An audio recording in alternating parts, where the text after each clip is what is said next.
Hi everyone, it's Gamer Graham here with the Hisense Canada 65-inch U78G Quantum Series. This is Hisense Canada's 2021 gaming model.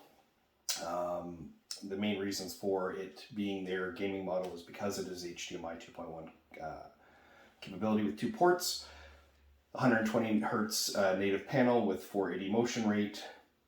You also have VRR and low latency mode, and it does come with 1000 nits brightness.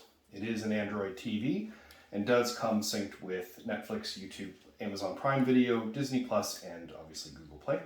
It is enhanced for IMAX video watching. Does come with Dolby Vision and Dolby Atmos. This is huge if you are a gamer, especially if you're an Xbox gamer, because we just got a whole bunch of Dolby updates and supports for the XboxSeriesX. And I'm excited to get this unboxed. All right, let's do it. So welcome back. So we're gonna open her up.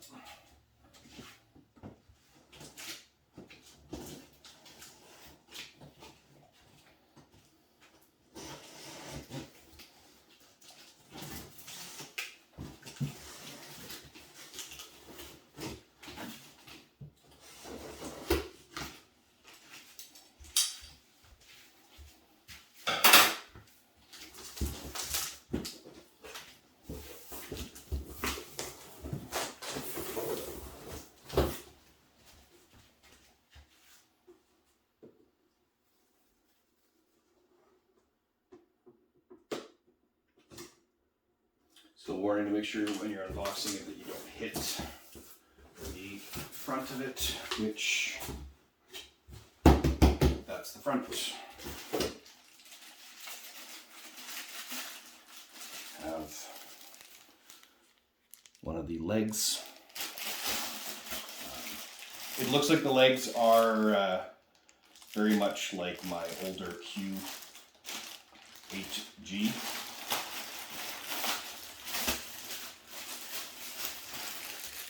Very similar in style and complete with the cable management.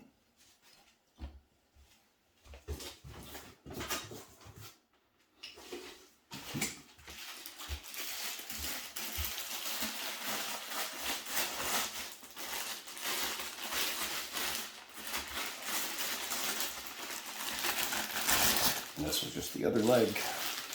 Both legs are out.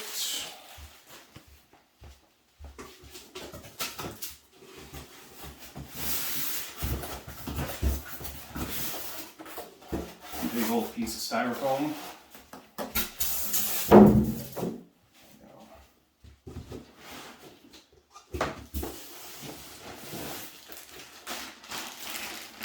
Power cord, remote, and instruction manual. In the box here we have the warranty and setup guide. Or power cable,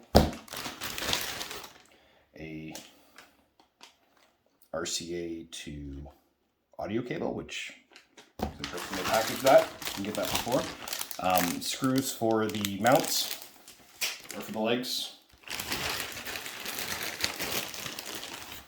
Your ever favorite batteries, and a remote. So,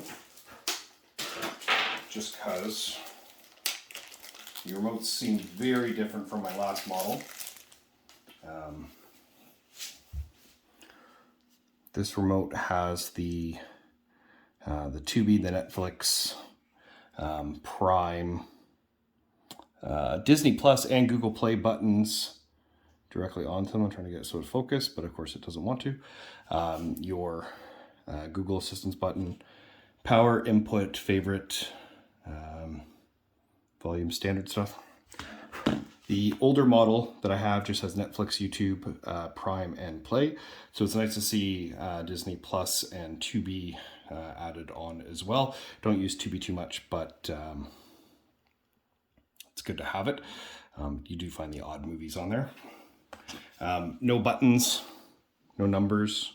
from the two, but I'm imagining that's what that one's for, is to bring up the numbers on screen.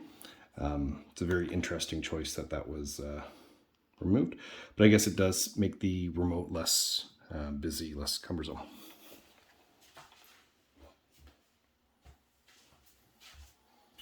Now, according to instructions, once that's opened up, take these out.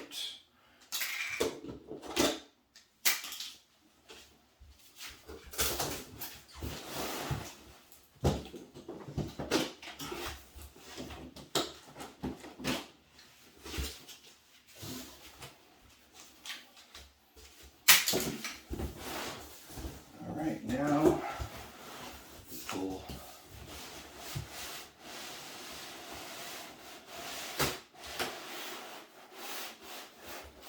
the box.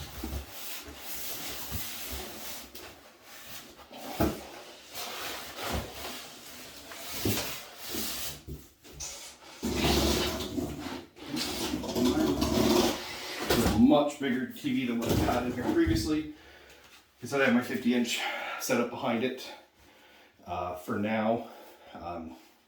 Obviously that'll be moved later on, and I previously had a 60-inch plasma attached to the wall. This is the biggest TV we've had in this house. Kind of cool. And I'm glad the biggest TV that's going to be on my wall is going to be a Hisense. Very happy with their products. Very happy with the support.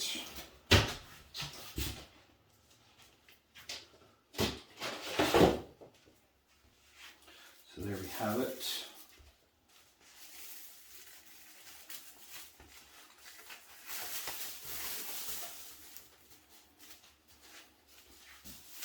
All right, I'm just going to pause the video for now, pick it up once this is out a little bit more, and so we don't crack it.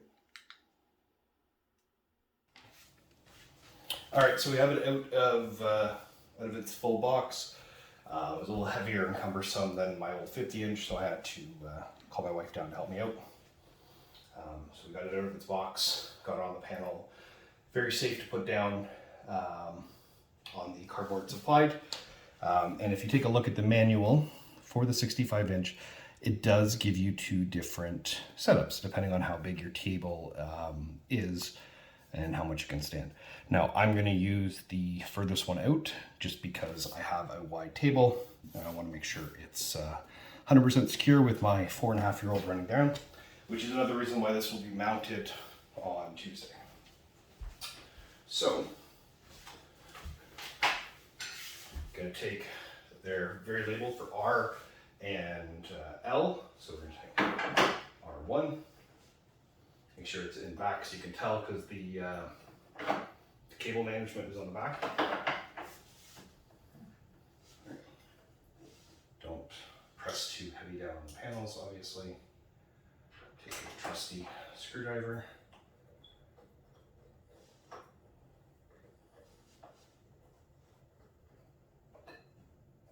Screw it in nice and snug.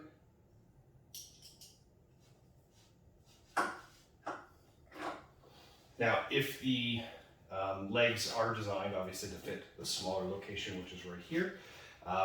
If you have a smaller table than it'll work, obviously. Myself, like I said, I trust the TV. I don't trust my 4.5-year-old. So I personally value the longer spread out legs.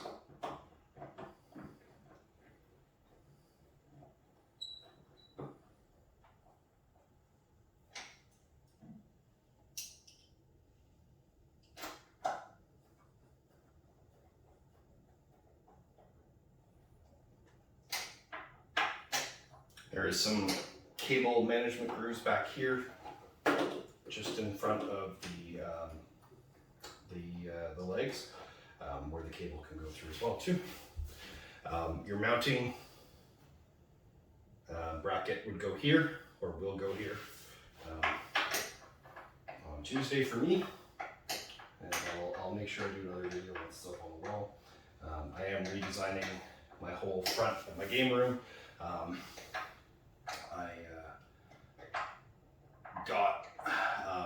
some little gaming toys and knickknacks and stuff to sit under. So I'm looking forward to that. Plus I have some immersion lights coming as well. So I'm just gonna pause the video. I'm gonna come back and we're gonna feature the ports. And we're back. And on the left side, we have your power port. There's a close-up of the cable management included on the left-hand side. Your mounting brackets.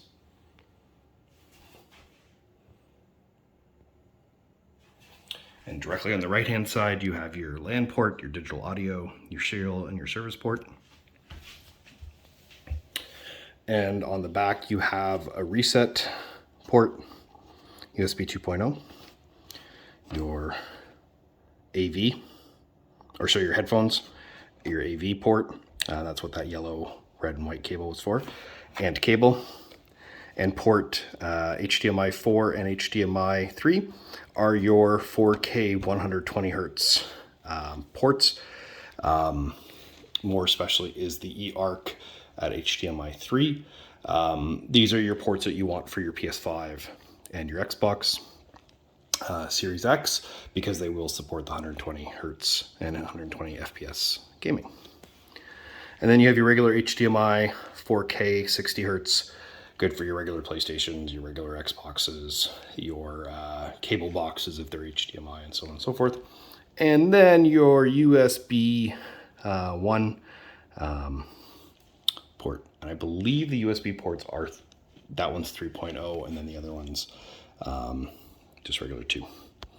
All right, so I'm gonna pause it again, and we're gonna flip this up and get her going.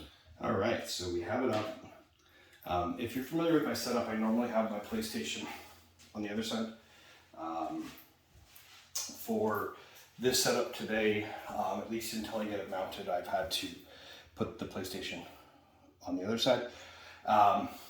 More so because the HDMI cord that I have for the PlayStation is not long enough to reach from the right side to the left side HDMI port for it.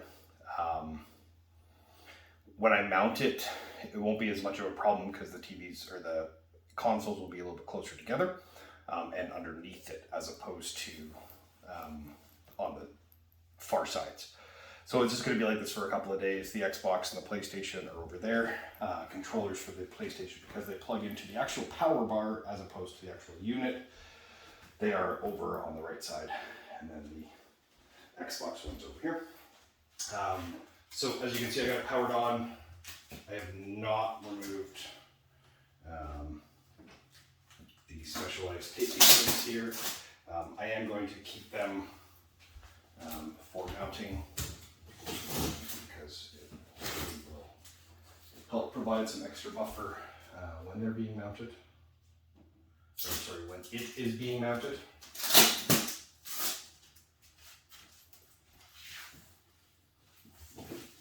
Just go back in the box. My 50-inch is now in the box. The old, or the new box beside that will be moved upstairs. We currently have a 43-inch plasma that my wife and I got pretty much first as we moved out back in like 2011, I think it was, 2012. 43-inch plasma lasts as well, but we're going to upgrade it to the 50-inch Hisense that I just had down here and have moved up, because I want 4K on all of my TVs, and so I can watch 4K Disney, and 4K sports upstairs as well too. I'm a big Blue Jays fan. So yeah, so we're gonna remove all the protective coating, bubble wrap.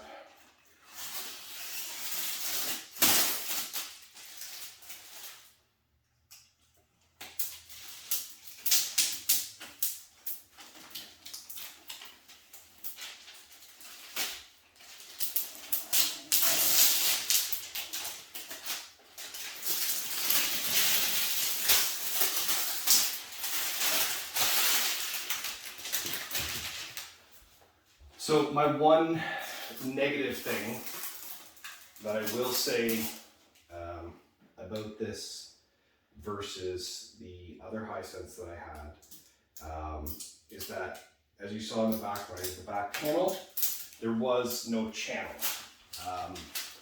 My other Hisense, the 50-inch, had a channel on the back of it, so you could run your cable management through it.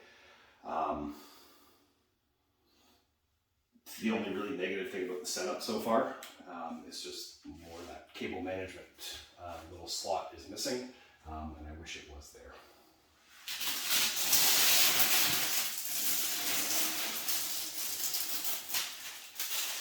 It might be there on some of the other models, I don't know. On the U88 or the U6, probably not the U6, but maybe on the U88. Now comes the tricky part, because this one is pretty good on there. And it didn't come off with the other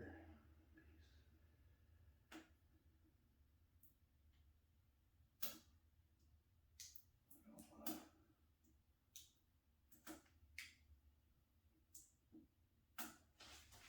It's a little nerve-wracking. There we go. Don't want to damage the puppy on the first day. Alright. So, there's also another little piece down here. The finish on this is very, very nice. I do like how it's the sort of the brushed silver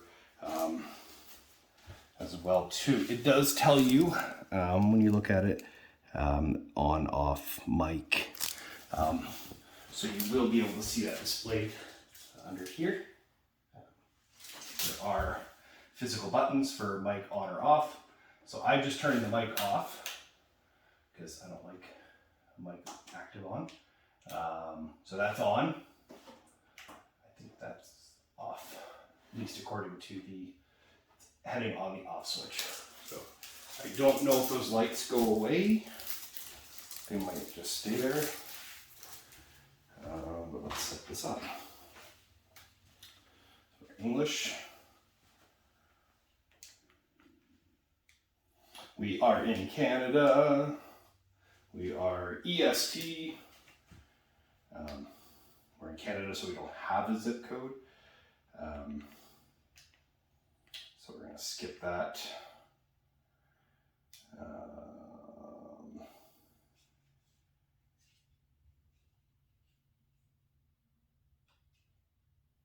My remote's already working with it, though.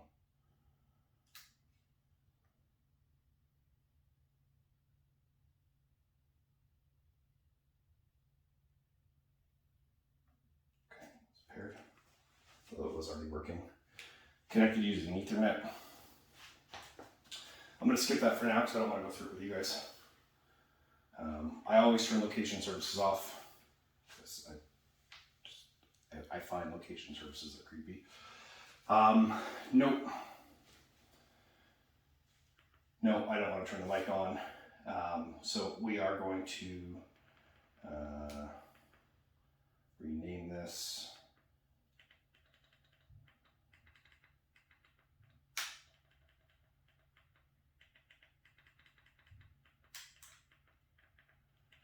To my name.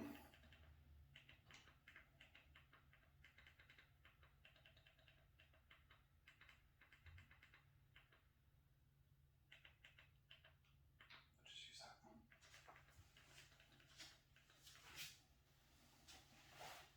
All right, so install following the apps. Nope, I have it with my cable company. Nope, I have a cable company. iHeartRadio, no thanks. TED, no. No. No. MLB, definitely. Dailymotion, Twitch. I use Twitch on the Xbox or on the PlayStation, so if I'm going to watch it, I'll usually watch it through there.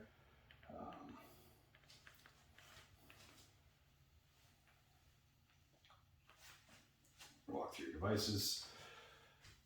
Talk through Google Assistant, which is the Google button right there, which I don't turn on, and Chromecast, cast to your TV.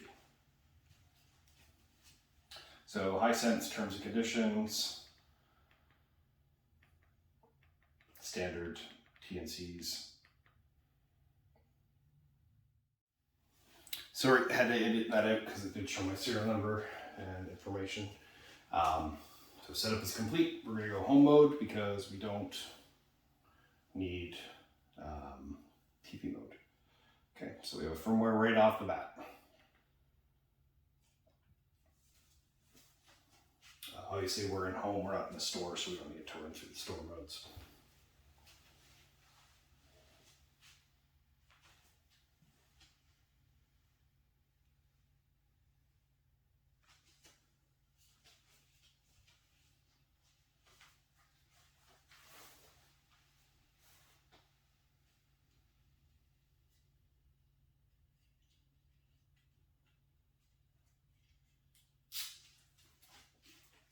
So the remote versus the other remote for the Q88 or Q8G, it's definitely lighter, feels a little bit more firmer quality, I guess.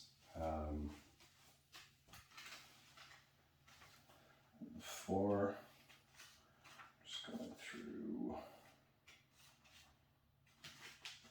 manual, we're waiting for that to update. Is there anything in here I missed that we should talk about?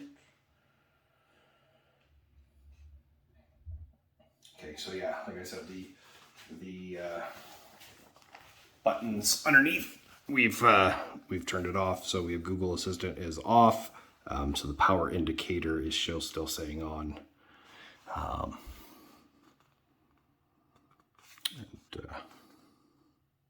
Yeah.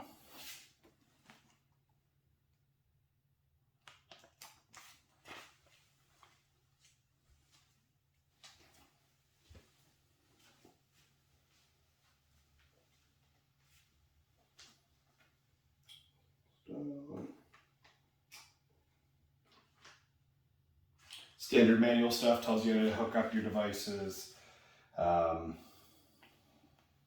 USB. So the one port is USB 3.0, the other is USB 2.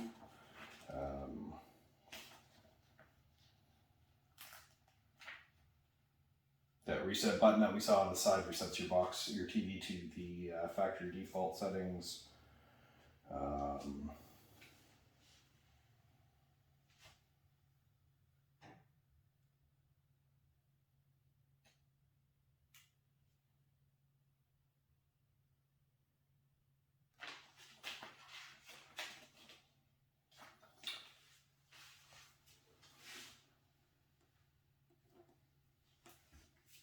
So just while we're waiting for that to go through, a little bit more on the remote. This is your menu button, your home. These are to bring up the channel numbers. Volume up, volume down, obviously your back button, mute button, favorite channels, your Google Assistant, and your power.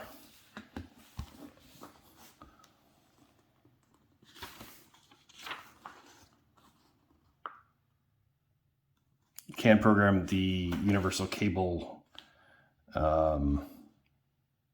remote to operate the television as well. It's only for the US though, with DirecTV, Time Warner, Comcast, or Cox, or Dish Network. We're almost done. Okay, we're going to do a restart.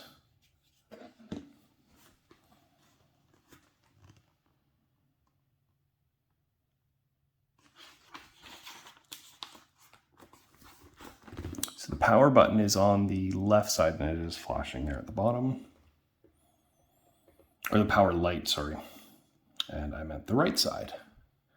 I don't know if you can see it. So it's the little white light on the right hand side is the power that's flashing on and off. And then the voice commands are the ones underneath.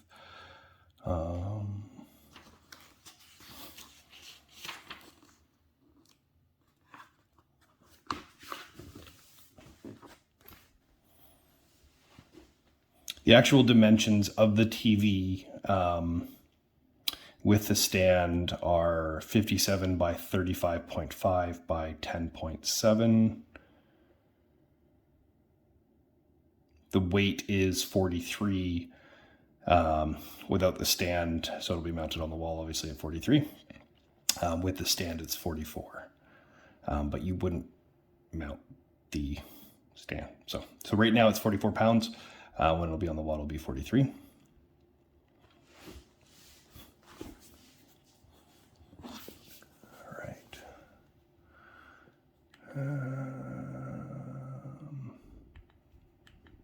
No. All right, so here's your Netflix, your YouTube, your Prime, your Google Play, your Disney Plus, your Crave. All right, thanks for checking out the video, guys. We're gonna be back soon enough with some settings for Xbox Series X, PS5, and how we can optimize and how good the TV hopefully will be in those settings, considering this is designed for gamers in mind. I look forward to trying it tonight myself. I'm going to try some Halo and possibly some Guardians of the Galaxy, and we'll give you updates and impressions as we go. All right, have a good night, guys.